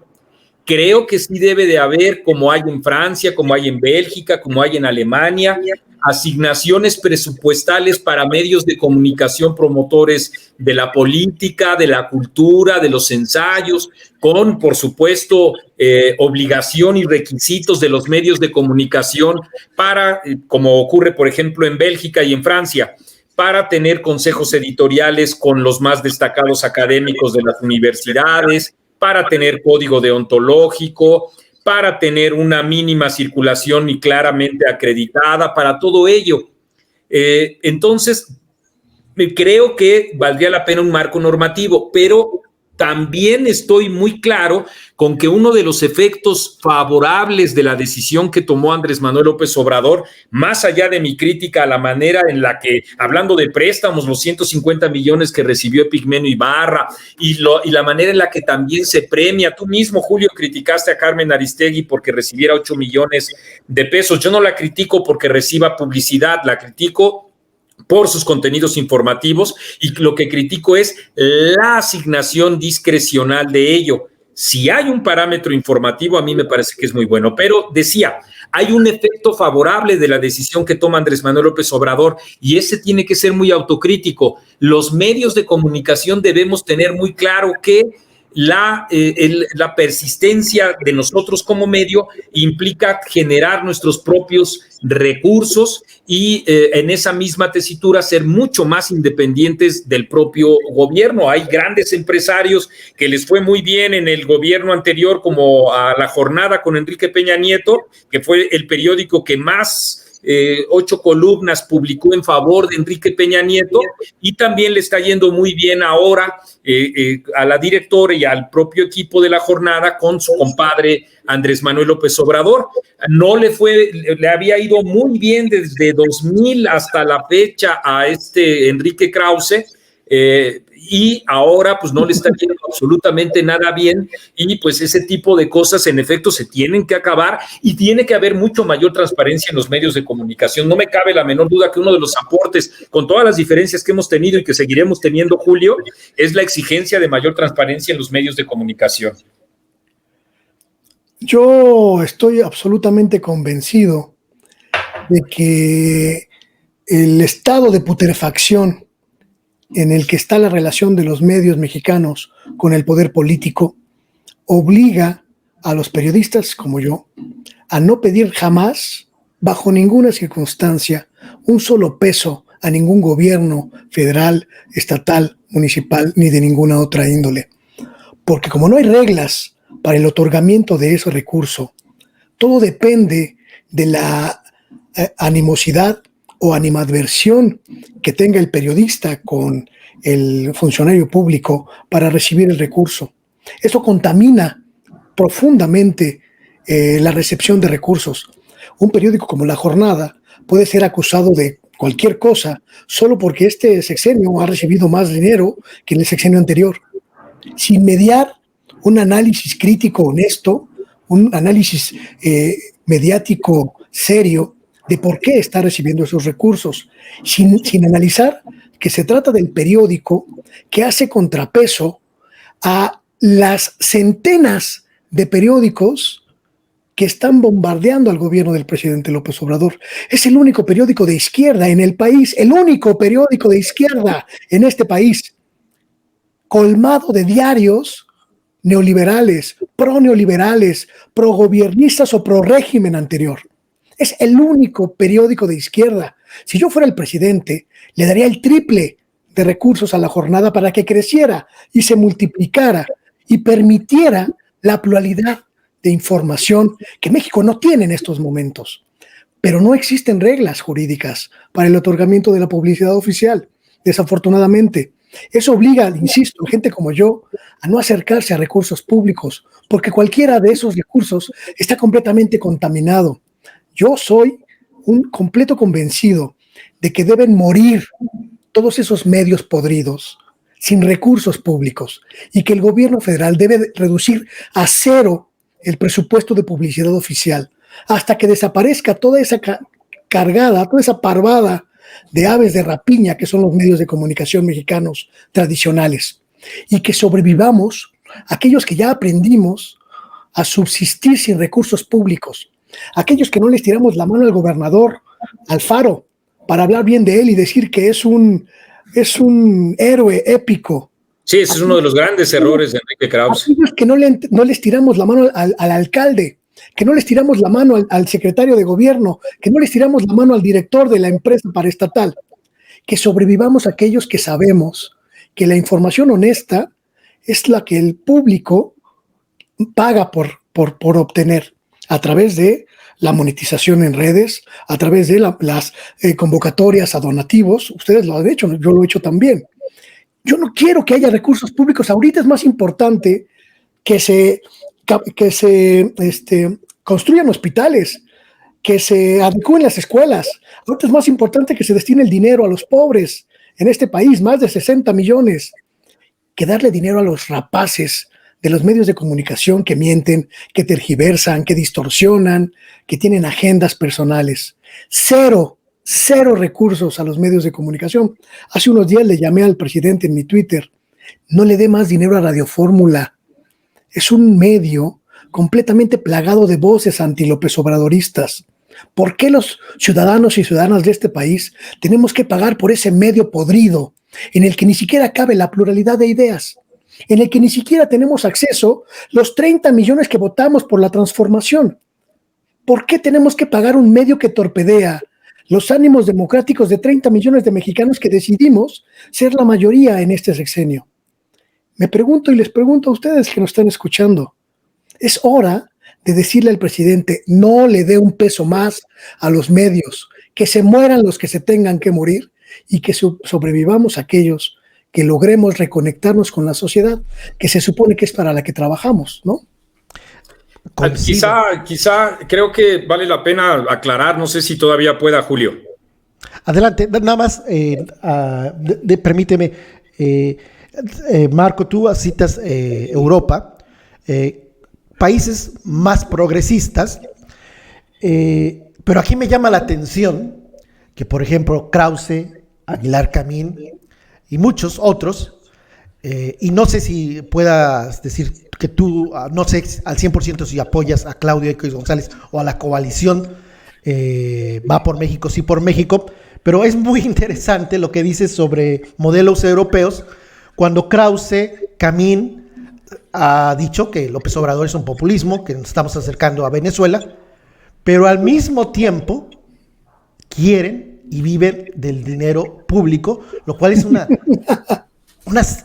una burla, que por un lado criticas a alguien decir, nos vamos a ir hacia Venezuela donde es comunismo, pero por el otro lado recibes subsidio, millones y millones de pesos. Es una tomada de pelo, ¿no crees, Marco? Desde luego. A ver, ahí alcancé, digamos, de lo que dijo Luis Guillermo, algunas partes en las que coincido y otras partes en las que no, porque el propio Luis Guillermo no coincide consigo mismo. Es decir, si vamos o si el presidente resuelve que los recursos de asignación de publicidad se reduzcan a cero, aplausos, estaríamos completamente de acuerdo.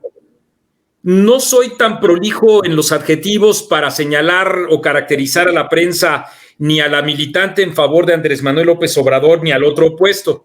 Solo digo que, en efecto, en sus propios proyectos y modelos de negocio y en la capacidad que tengan para hacerse de un público estará la posibilidad de que se mantengan.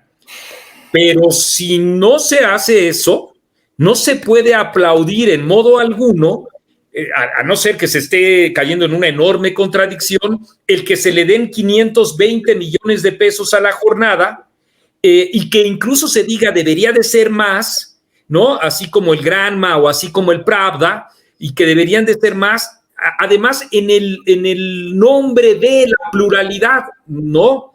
Porque esos en efecto son recursos públicos y no de 30 millones de votantes, sino de todos aquellos que trabajamos y pagamos nuestros impuestos. Pero insisto, Marco, estamos hablando de un asunto hipotético, ¿eh?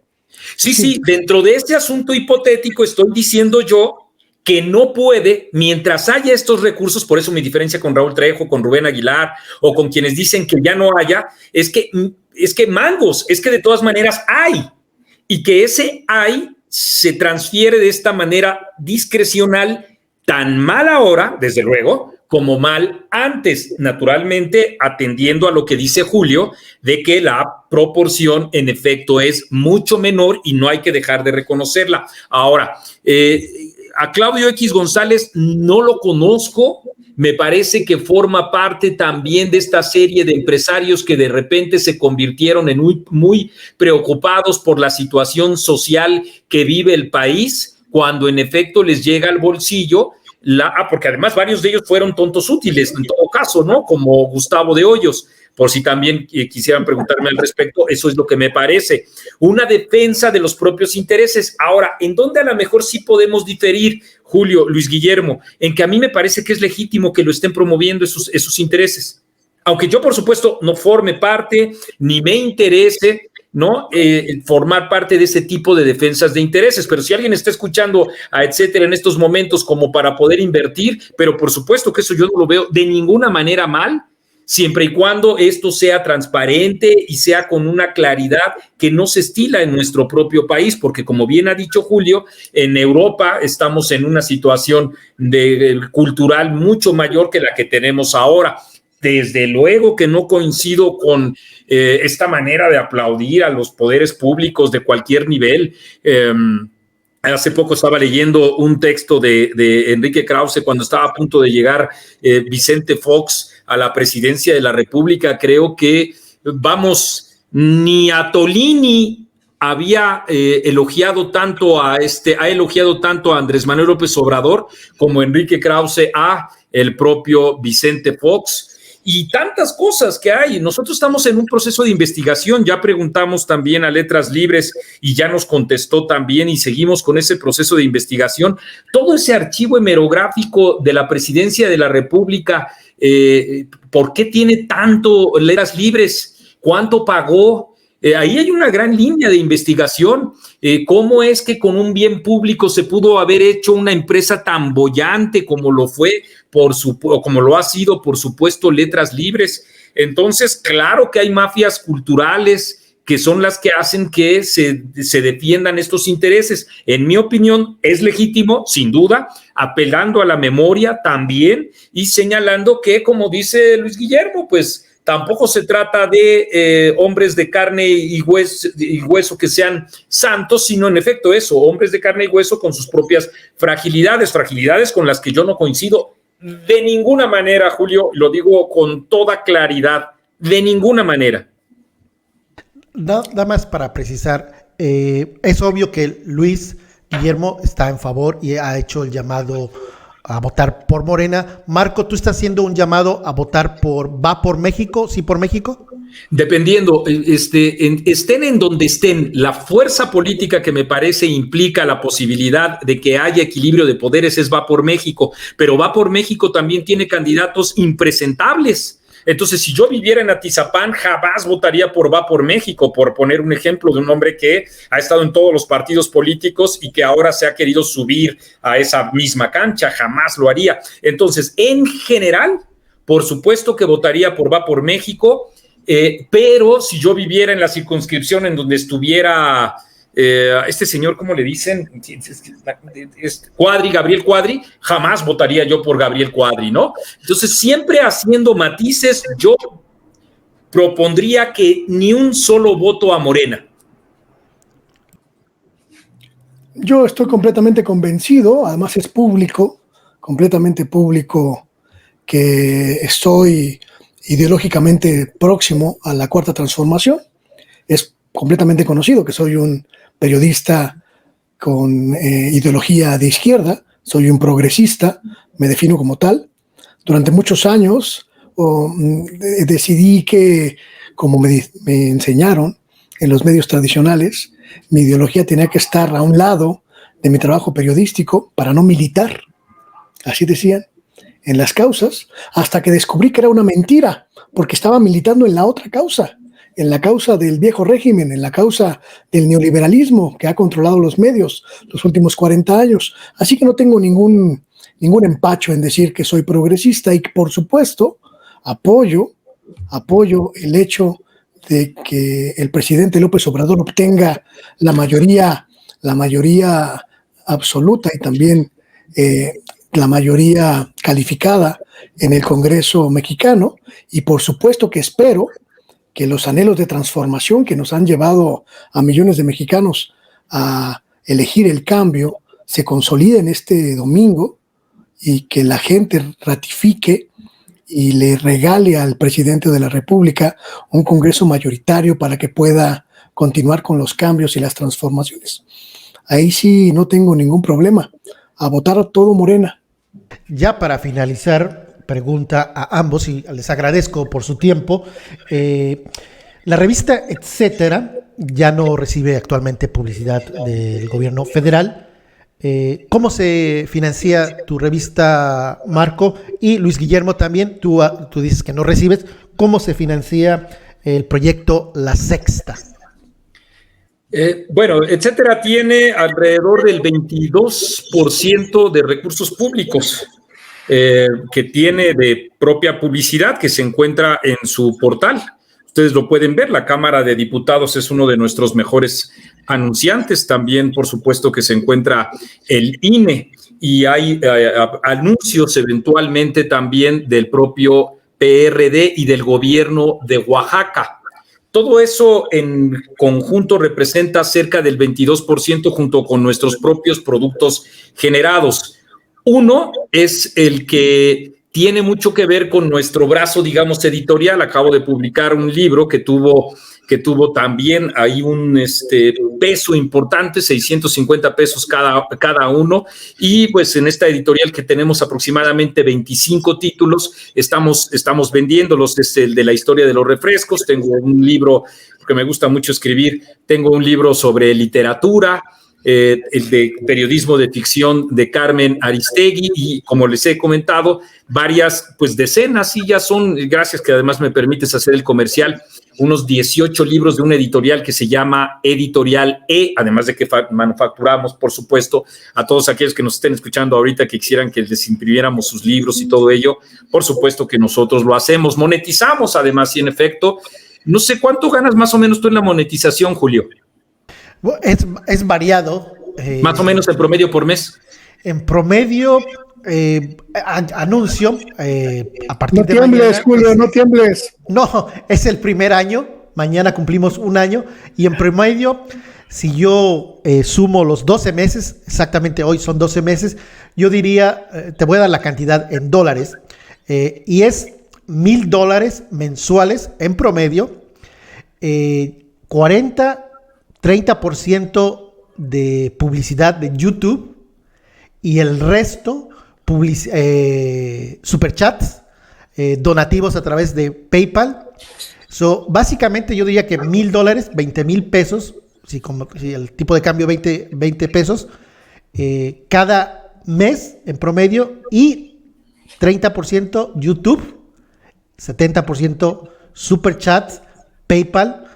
Básicamente es como se mantiene. Nosotros, además de la monetización, sí, de YouTube, que es aproximadamente como 35,000 pesos, ahí mismo pedimos fondeo y recibimos en 3 vertientes. Una de ellas es ahí mismo, el de YouTube. Tenemos una fondeadora en la página electrónica. Ahorita mismo quienes nos están viendo pueden ver, estamos cerca de los 184,000 pesos en un proceso de aproximadamente 9 meses, junto con las propias compras que hacen de nuestros libros, que están ahí en Mercado Libre y que nosotros mismos también estamos promoviendo permanentemente. Esto aparte, por supuesto, de cuando hay quien ve que puedo aportar algo para dar algún curso o algo por el estilo, pues lo hacemos.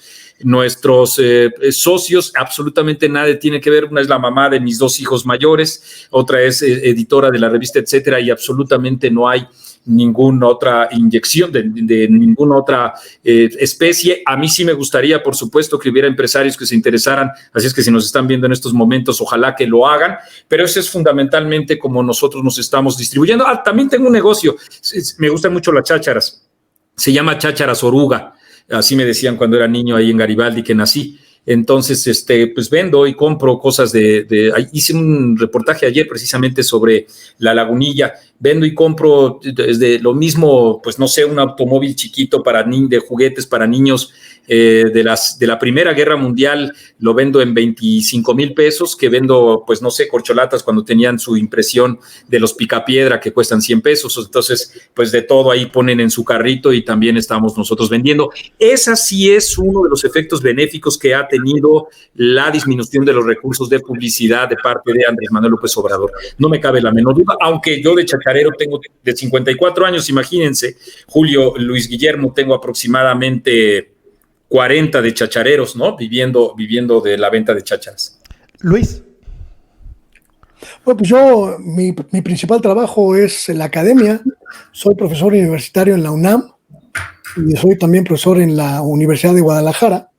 Doy clases ahí en diferentes cursos a lo largo del año y es mi principal fuente de ingresos. Tengo una cátedra también en la Universidad de Barcelona, en la Autónoma de Barcelona, a la que no fui el año pasado y este año seguramente tendré que ir. Ese es el principal ingreso que tengo y de ahí pues saco para vivir.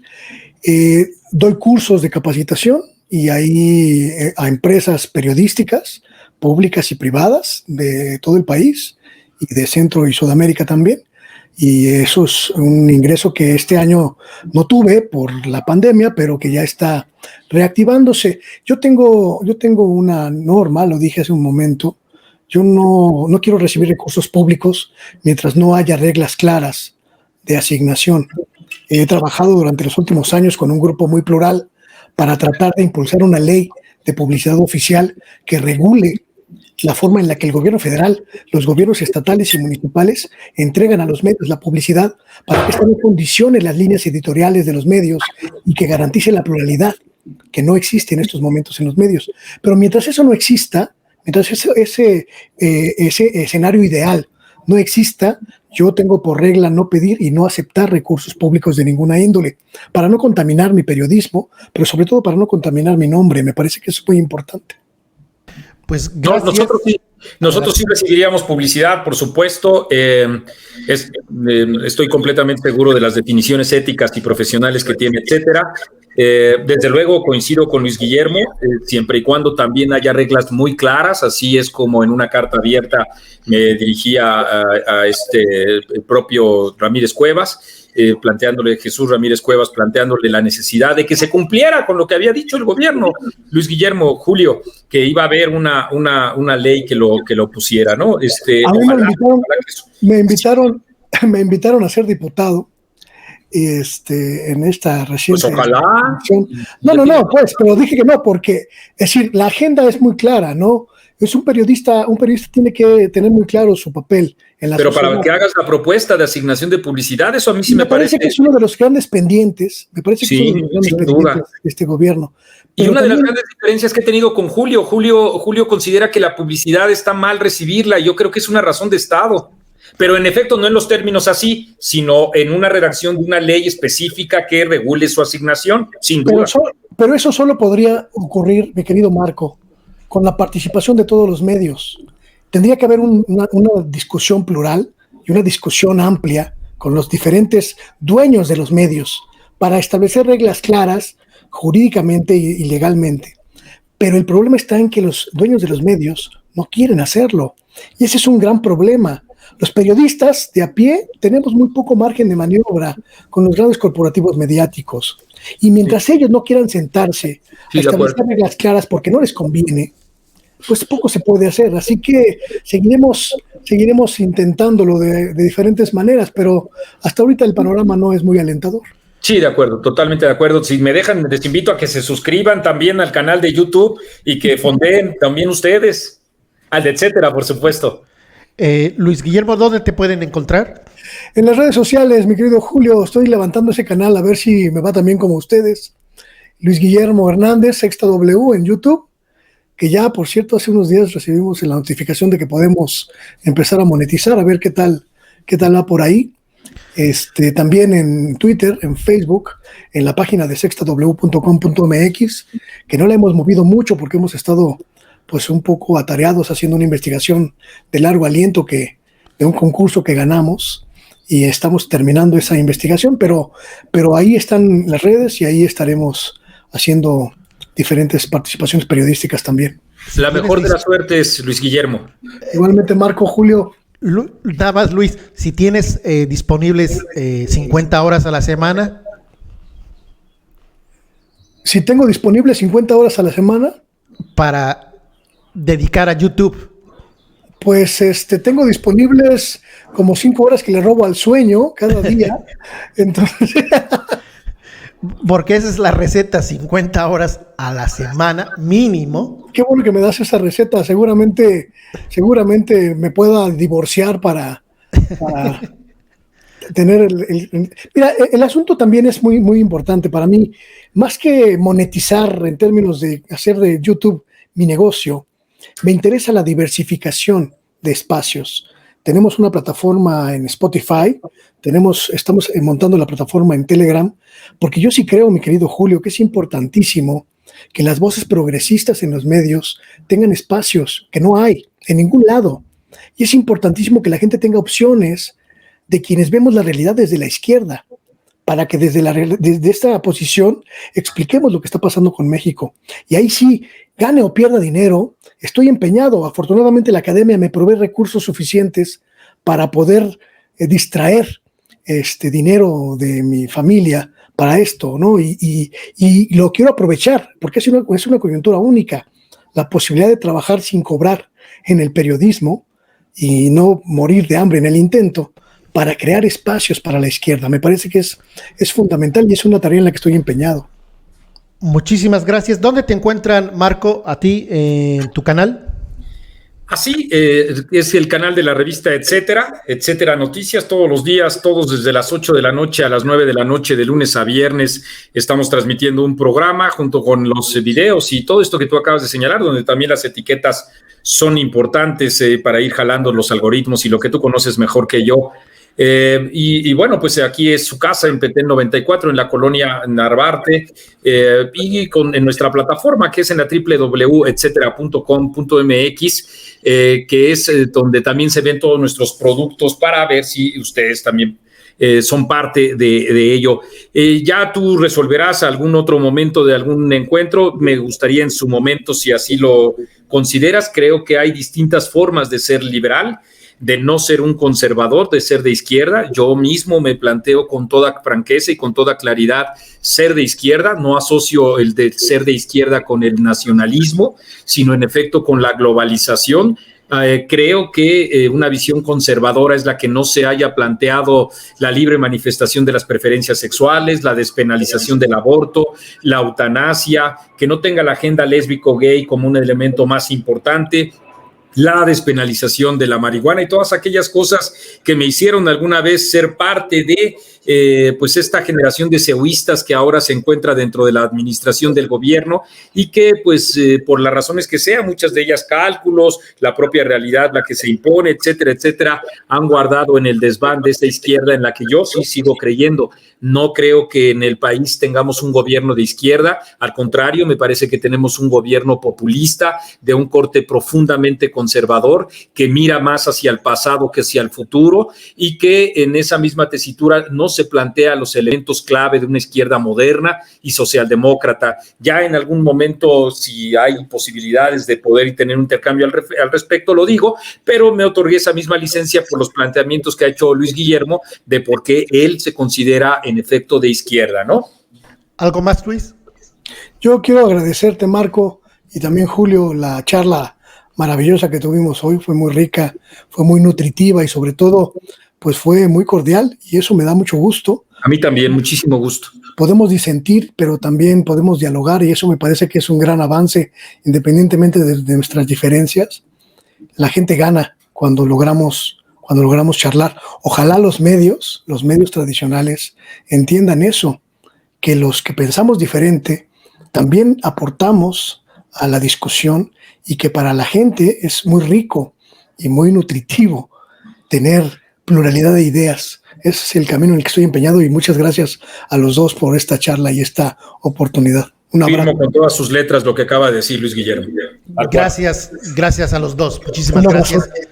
Gracias a Marco Levario y a Luis Guillermo Hernández por este excelente debate de ideas, puntos de vista diferentes, pero pues es lo lógico. Y creo que la audiencia se queda con dos posiciones muy, pero muy claras.